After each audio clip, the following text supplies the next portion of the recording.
Hello there, Miss Stella here from Learn to Grow. I hope that you guys are enjoying the rest of your summer and are having a great weekend. Today's been a wonderful day for us. We are trying to take advantage of the sunny days that we have left here. I'm in Zone 8, the state of Washington, and it's supposed to rain the rest of this week. We haven't had that much rain at all this whole summer. It's been beautiful, and it's unusual for us here in the Pacific Northwest. Usually it rains about 10 months, 9-10 months out of the year, and this whole summer has been really nice. But anyways, today we went crabbing at the beach and we caught 15, but we got to only keep one, of course, because you're not supposed to keep the female crab. So we got one male crab that was big enough, so we ate that today and it was delicious with some melted butter. But anyway, I want to show you guys our organic garden and what's growing for our fall crop and what we'll be harvesting soon, including these mammoth sunflowers here that I'm sitting under. This one here in particular, it's the biggest one that we have. The sunflower measures at least 8 inches across, and the stalk of this one is at least 2.5 inches in width. And then the tallest sunflower that kind of grew leggy, tall and skinny, and the flower that's about to bloom, it's gonna be smaller than this particular one here.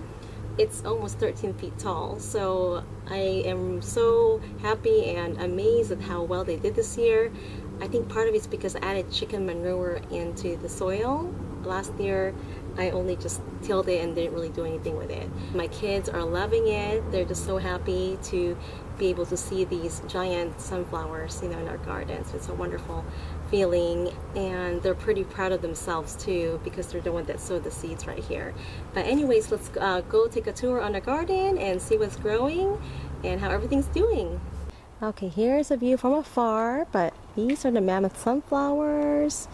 So I'm gonna just show you how magnificent they are. That one right there on top, the one I was referring to, and that's almost 13 feet tall, although it is kind of leggy. I had to tie this up together here because we didn't space them out far enough from each other, and so they were kind of falling over. But yeah, we stuck some bamboo in there and some twine and some string, so I think they'll be okay. It's my hand, I can't really reach it, but anyways, it's 8 inches across, so we'll be harvesting these soon before it rains. That way they'll dry faster, so I'm gonna cut them off about a foot away from the flower there later on, probably today or tomorrow. Anyways, I just want to show you this. These are some of the strawberries that we moved from the strawberry box towards the middle of the garden, and they have propagated like crazy. We only planted here, I think, 6 strawberries on this side here. As you can see, this whole square of this garden here with the sunflowers is full of strawberries, and these are the runners, and that's one of the ways that they propagate. And I did a video on this, so you can actually look that up, how to propagate strawberries or grow strawberries. And so that's why they're just multiplying, is because of these runners they're putting up. They root themselves, and then there's a new plant for you. And we even still have some strawberries here. So yeah, it's kind of late in the season. Usually it's over before July, but yeah, it looks like they're still producing. Now over here is some, let's see, Russian kale. Baby plants here. We sowed these seeds about, I think, 3 weeks ago. More over there on that side. And unfortunately, my onion seedlings are suddenly disappearing. There's like a tiny bit left here. The slugs are back, so I know that's probably why they're gone. So they're eating them up again, sadly. So I gotta put some eggshells in there and some coffee grounds to repel them. That's a collard green right there. And these are a couple more of our zucchini plants. So we've been harvesting these. We grilled some a few days ago. So there's a few left in there. And these are one of our dwarf tomato plants, and I didn't know this, but it grew some more green tomatoes. It's kind of been in the shade, so I kind of overlooked it. So I pretty much harvested all the red ones a while back, but it looks, put out some new tomatoes there. Oh, and these are huge. Anaheim chili pepper. First time I grew these.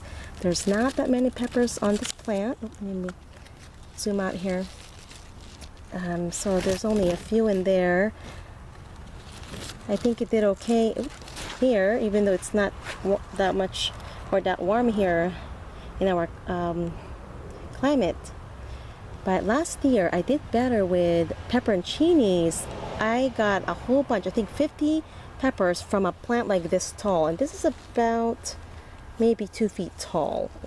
So they were about almost the same size plants, but it produced a lot of peppers, and I lost my seeds. I couldn't find them, and I couldn't find the pepperoncini seeds, the organic ones, in the stores anywhere here. So unfortunately, I just ended up with the Anaheim here, but that's okay. I think we did really well. This is a great size. See that? So there's a couple more there.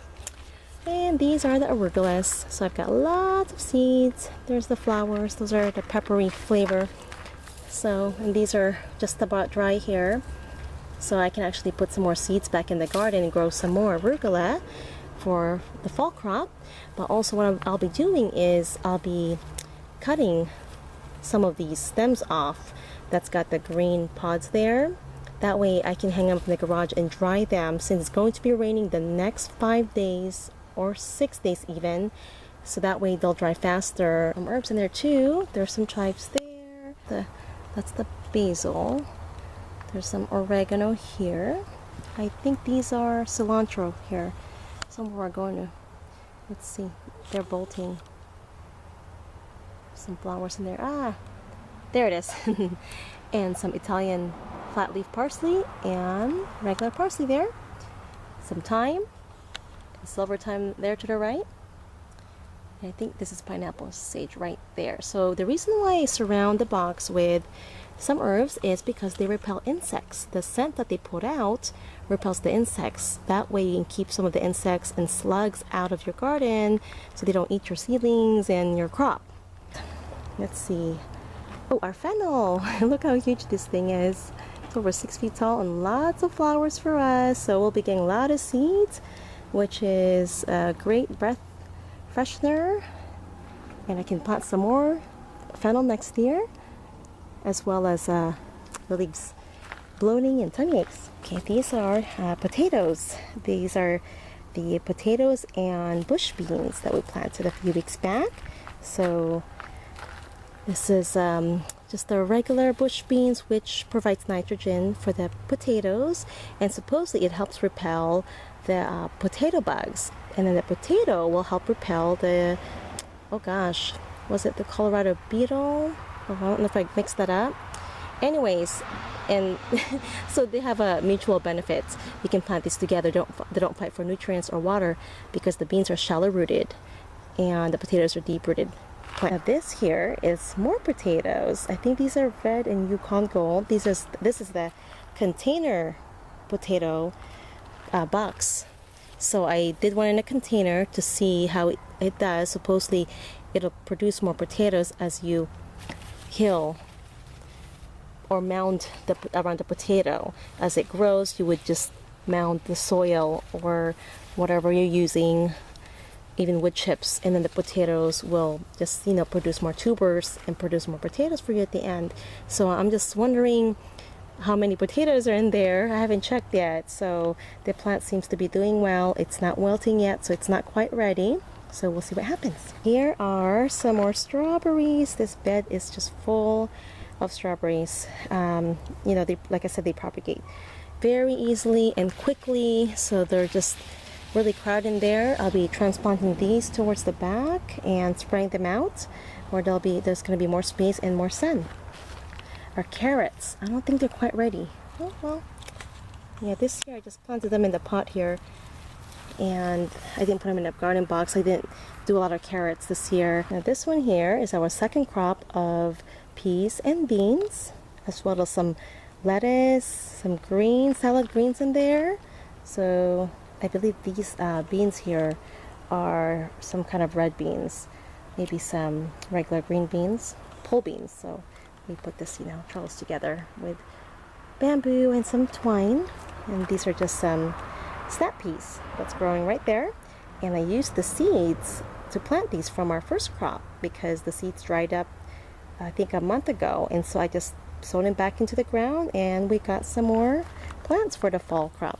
Our Chinese mustard greens, and unfortunately the slugs love them, so I need to put some more eggshells down and some coffee grounds to repel those slugs, and they're eating them up. So these are great for stir fry. They're cousins of, I believe, yeah, bok choy, and I think kale. These from seed, I think about maybe close to 3 or 4 weeks ago, and we've gotten so much sun and the weather was cooler, so they just sprouted really fast. Not sure what's digging in the garden here. Oh my goodness, I hope it's not the neighbor's cat again.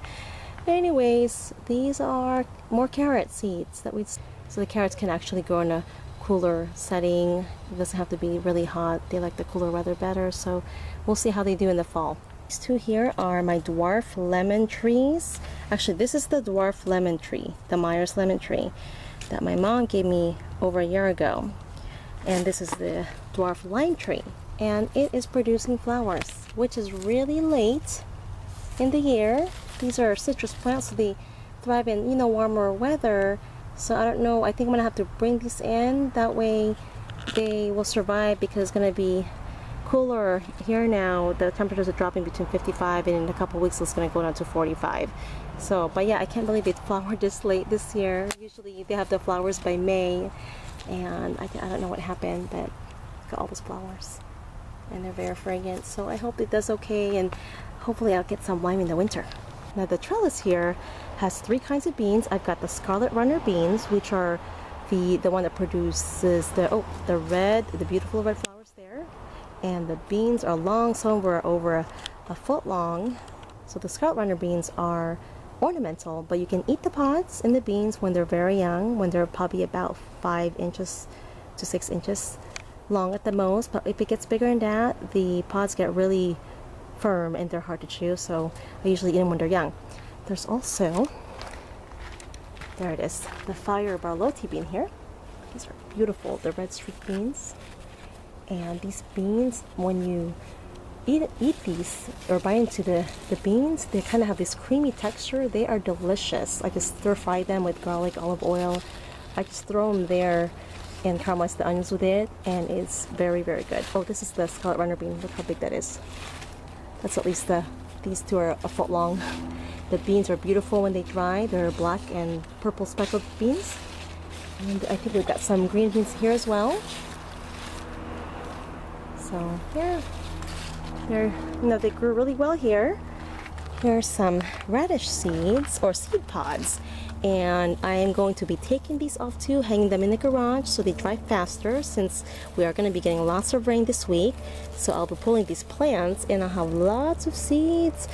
Hopefully they'll dry within a couple weeks or less, and I can plant these for the fall. These are the 25-day crop, so the radish, this radish variety, they don't take as long to grow, and also they thrive in cooler weather, so I can plant those for our fall crop. These are some of our bok choy, the baby bok choy, and there are, you know what, these are going to bolt already. I didn't catch this. I tasted some of the leaves yesterday and they were kind of bitter, so that means it's, you know, you can't really eat the leaves. It just doesn't taste that good.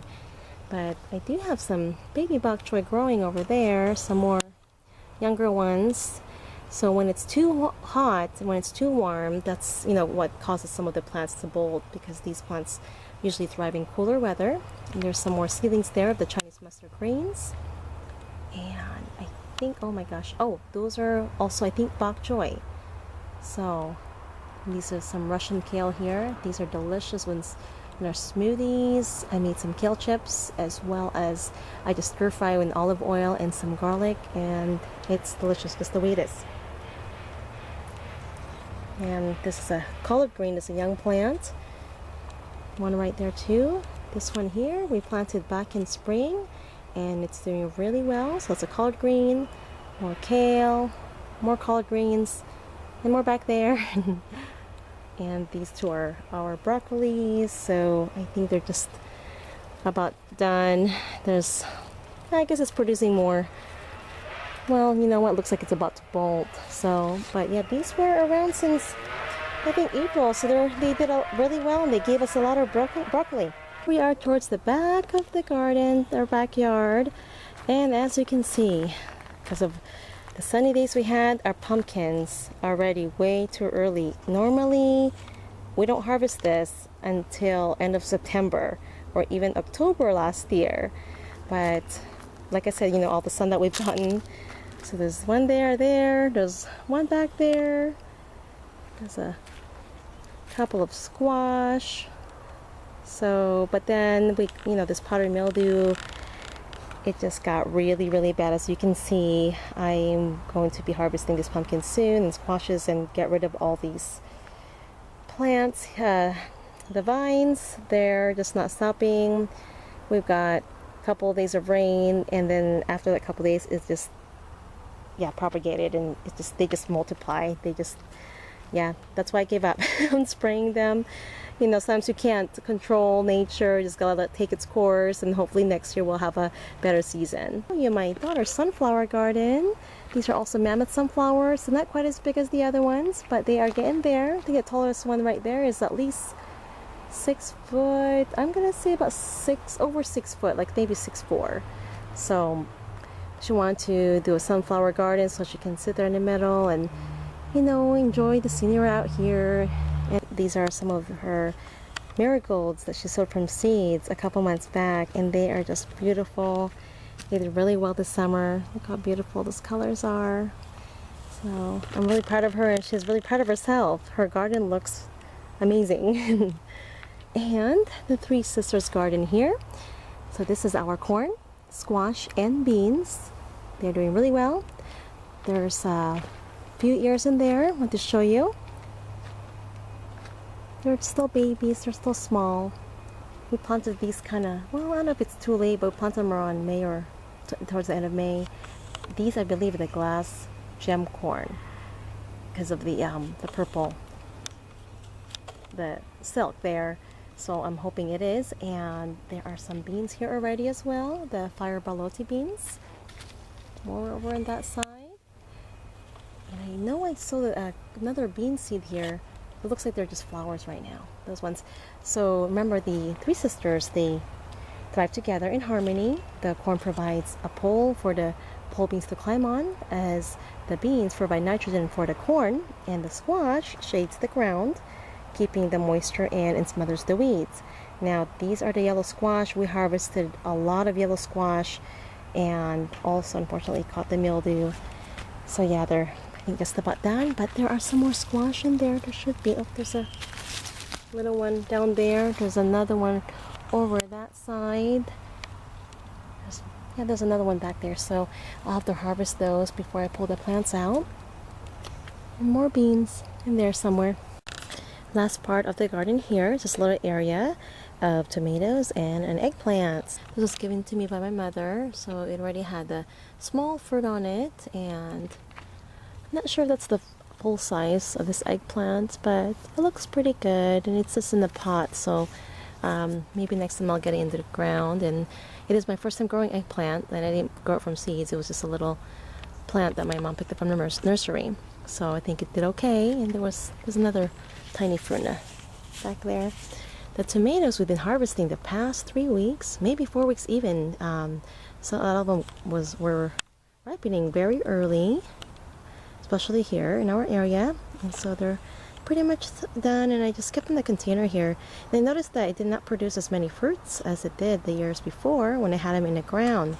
So there's a few left in there. There's some romas, and the rest of them are cherries, and hopefully next year we'll get a better yield when I get them in the ground. Well, that's it for today, guys. Thank you so much for watching and for tuning in with us at Learn to Grow. And also thank you so much for subscribing to our channel. We appreciate that you take the time to do so. And also, I just want to remind you that we are on Facebook, so I usually post the links of the new videos in there, as well as pictures of the garden or what we see, if I see something interesting or pretty. But you know, I like to share some neat pictures there as well. But anyways, if you have any comments or suggestions for me, please leave in the comment section below. And also, I hope that you found this helpful. So have a wonderful day, and we'll see you soon. Happy gardening. Bye bye.